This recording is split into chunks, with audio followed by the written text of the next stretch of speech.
శుక్లాంబరధరం విష్ణుం శశివర్ణం చతుర్భుజం ప్రసన్నవదనం ధ్యాయేత్ సర్వవిఘ్నోపశాంతయే. గురవే సర్వలోకానాం భిషజే భవరోగిణాం నిధయే సర్వవిద్యానాం దక్షిణామూర్తయే నమః. శ్రీ గురుచరిత్ర 17వ అధ్యాయం. ఓం శ్రీ గణేశాయ నమః. శ్రీ సరస్వత్యై నమః. శ్రీ గురుభ్యో నమః. ప్రస్తావన: ఈ 17, 18, 19 అధ్యాయాల్లో శ్రీ నృసింహ సరస్వతీ స్వామి యొక్క అవతార లీలలకు ముఖ్య రంగస్థలమైన అమరపురం క్షేత్ర మహాత్మ్యాన్ని, అక్కడ శ్రీగురుడు చేసిన లీలలను వర్ణిస్తుంది. ఆయన ఒక మూర్ఖ బ్రాహ్మణ్ణి తలపై తమ చేయి పెట్టి సకల విద్యా పారంగతుడిగా చేశాడు. ఇలాంటి లీల శ్రీ స్వామి సమర్థులు జీవిత చరిత్రలో కూడా చూడవచ్చు. పేద బ్రాహ్మణ దంపతులు భుక్తి ముక్తులకు ప్రసాదించాడు. ఇలాంటి లీలలు కూడా శ్రీ స్వామి సమర్థ శ్రీ షిరిడి సాయిబాబా జీవిత చరిత్రల్లో కూడా చూడవచ్చు. గంగానుజుడనే భక్తుడి చేత క్షణకాలంలో త్రిస్థలి కాశీ, ప్రయాగ, గయా క్షేత్రాల యాత్ర చేయించారు. ఇలాంటి లీల శ్రీ తాజుద్దీన్ బాబా జీవిత చరిత్రలో కూడా చూడవచ్చు. శ్రీ దత్తాత్రేయ స్వామి నేటికి ఎలాంటి సద్గురు రూపాల్లో మానవులను ఉద్ధరిస్తున్నారో వీరి చరిత్రల్లో కూడా చూడవచ్చు. అది గుర్తుంచుకొని మనం ఈ పారాయణం చేయాలి. శ్రద్ధాయుతమైన ఈ అధ్యాయం పారాయణ ఆయా క్షేత్ర దర్శనంతో సమానం.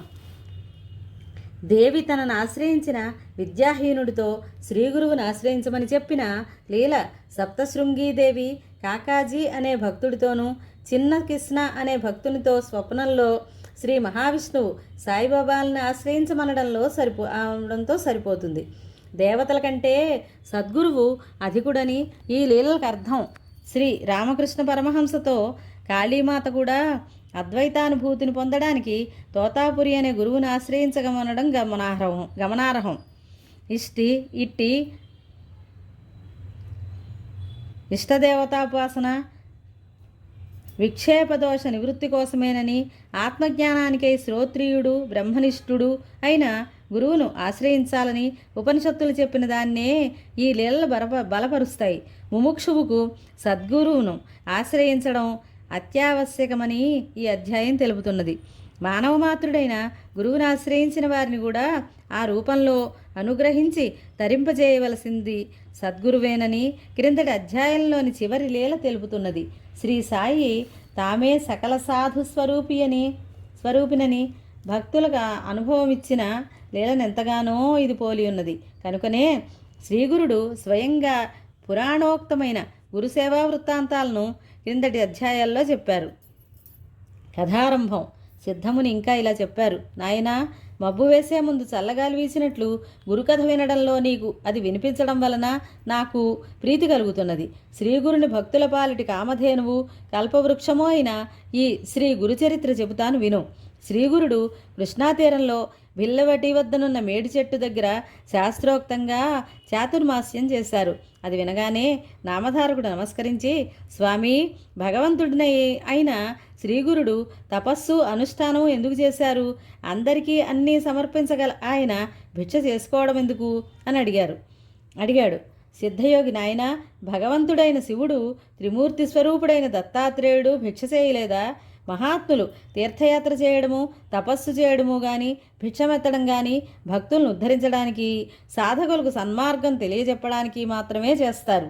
అలానే శ్రీగురుడు కూడా భిక్షావృత్తిని స్వీకరించారు. భక్తానుగ్రహార్థమే శ్రీగురుడు కాలగతిలో మరుగుపడిన ఉత్తమ తీర్థాలన్నింటినో తిరిగి ప్రకటన చేయడానికే తీర్థయాత్రలు చేశారు. కేవలం లౌకిక సుఖాలను మాత్రమే ఆశించే మూర్ఖులు, స్వార్థపరులు తమను ఆశ్రయించకుండా చూసుకోవడానికి ఆయన కొంతకాలం గుప్తంగా ఉన్నారు. కానీ సూర్యుని తేజస్సు, కస్తూరి వాసన ఎలా దాగి ఉండలేవో అలాగే శ్రీగురుని మహిమ కూడా ఒకనాడు ఈ విధంగా వెల్లడైంది. కరవీరపురంలో వేదశాస్త్ర పురాణ పారంగతుడైన ఒక బ్రాహ్మణుడు ఉండేవాడు. అతడు కణ్వశాఖీయుడు, మహాపండితుడైన ఆయనకు ఒక కొడుకు పుట్టాడు. కానీ అతని చిన్నతనంలోనే తల్లిదండ్రులు మరణించారు. అతడు మందమతి కావడంతో చదువు ఏమాత్రం రాలేదు.